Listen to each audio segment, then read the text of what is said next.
Halo guys, welcome back to my channel. Balik lagi sama gua J di Tau Music. So, hari ini kita akan belajar sedikit tentang chord atau akord, atau biasanya orang awam bilang kunci, entah itu kunci gitar atau kunci keyboard. Kemarin-kemarin kan kita sudah belajar nih sedikit tentang industri musik ya, tentang publisher, terus tentang musik aggregator, label, dan LMK atau lembaga manajemen kolektif. So, hari ini kita akan belajar sedikit tentang pengetahuan dasar lah. Menurut gue sih pengetahuan dasar ya, pengetahuan dasar tentang musik, belajar musik. Mungkin nggak dasar-dasar banget karena kita nggak akan belajar tentang not atau tentang not balok. Kita nggak akan belajar itu karena itu sangat dasar dan biasanya itu diajarin di kelas SD guys. So kita nggak akan belajar itu, tapi kita akan belajar chord. Chord itu jarang diajarkan di tingkat dasar. Gua baru belajar chord atau akord itu aja di SMA guys. Mari kita belajar langsung tentang chord ya, nggak perlu not balok ataupun not atau nada atau notasi, nggak perlu karena itu pelajaran SD. Oke, pengertian tentang chord itu apa sih?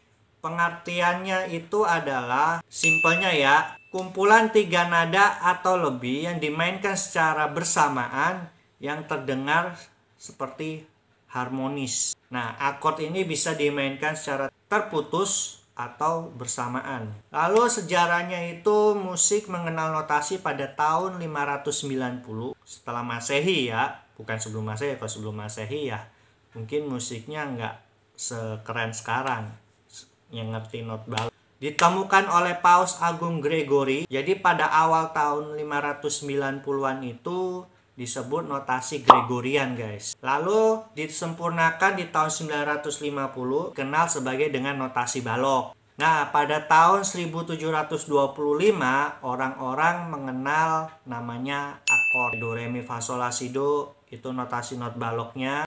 Sejarahnya itu mulai di tahun 590 sampai 950, tapi mulai mengenal yang namanya chord itu di tahun 1725. Pada awalnya chord itu disusun secara 3 nada. Ada mayor, ada minor, ada augmented, ada diminished, nada septim, sixth, dan lain-lain. Sampai sekarang chord itu terus berkembang guys. Jadi ya kalau kalian model-model sekarang ada mayor 7, minor 7, biasa dipakai musisi-musisi jazz. Sampai sekarang bermacam-macam variasi chord, bentuk-bentuknya, terutama di gitar ya, itu mulai banyak berkembang guys. Jadi mulai terdengar lebih menarik gitu. Jenis-jenis akord kan tadi yang gue sebutin di sejarahnya itu ada mayor, ada minor, ada augmented, ada diminished. Ini yang biasa dipakai sama musisi-musisi kita nih guys. Akord mayor itu adalah susunan nada yang intervalnya itu 2 1/2. Jadi antara nada 1 ke nada 2, terus nada 2 ke nada 3 itu jaraknya dari 1 ke 2 intervalnya 2, nada 2 ke 3 intervalnya 1/2. Jadi totalnya 3/2 guys, dari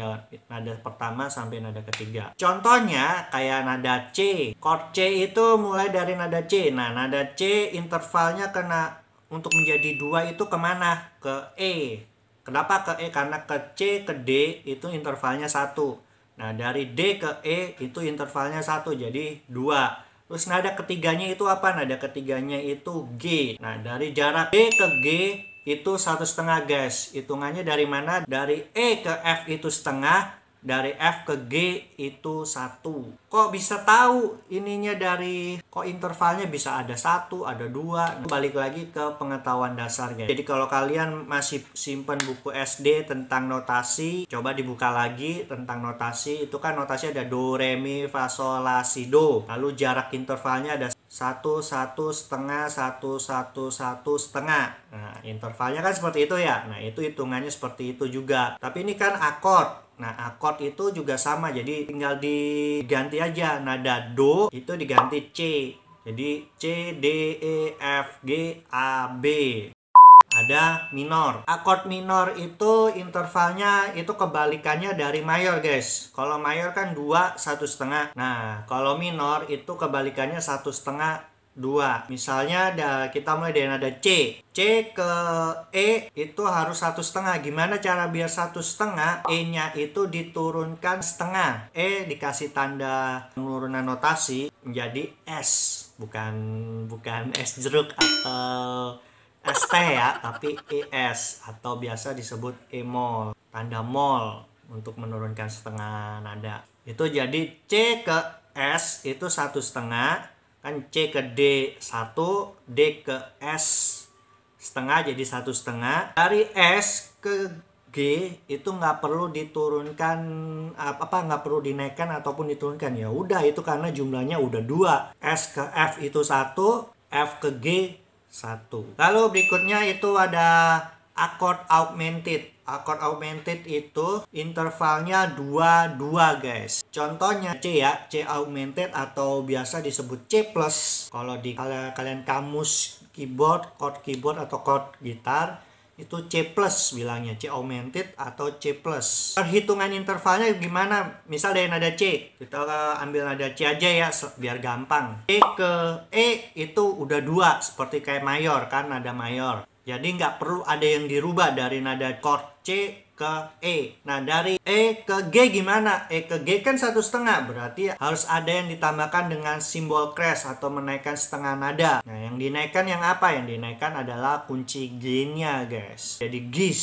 Jadi C ke D, C D E, C ke D 1, D ke E 1 jadi 2, E ke GIS itu E ke F setengah, F ke GIS itu 1/2, jadi jumlahnya 2 guys. Akord diminis. Akord diminis itu interval nada dari 1 ke 2, 2 ke 3 itu adalah 1/2, 1/2, jadi jumlahnya 3. Kalau yang augmented itu 4, ini 3 jumlah keseluruhannya ya. Misal contohnya dari nada chord C, jadi C diminis. C ke E itu kan jarak nadanya 2. Nah kira-kira apa nih yang harus diturunin? Ya nada E-nya yang harus diturunin guys. Jadi C ke D 1, D ke S. Terus nada E ke G-nya gimana? Kan jaraknya harus 1/2. Sedangkan S ke F itu aja 1. Berarti yang diturunkan adalah nada G. Jadi G-mol atau ges. Oke, pelajaran chordnya gimana nih untuk sampai saat ini? Nah, itu adalah pelajaran chord interval nada yang biasanya sih pelajaran ini gue dapatnya di bangku SMA guys.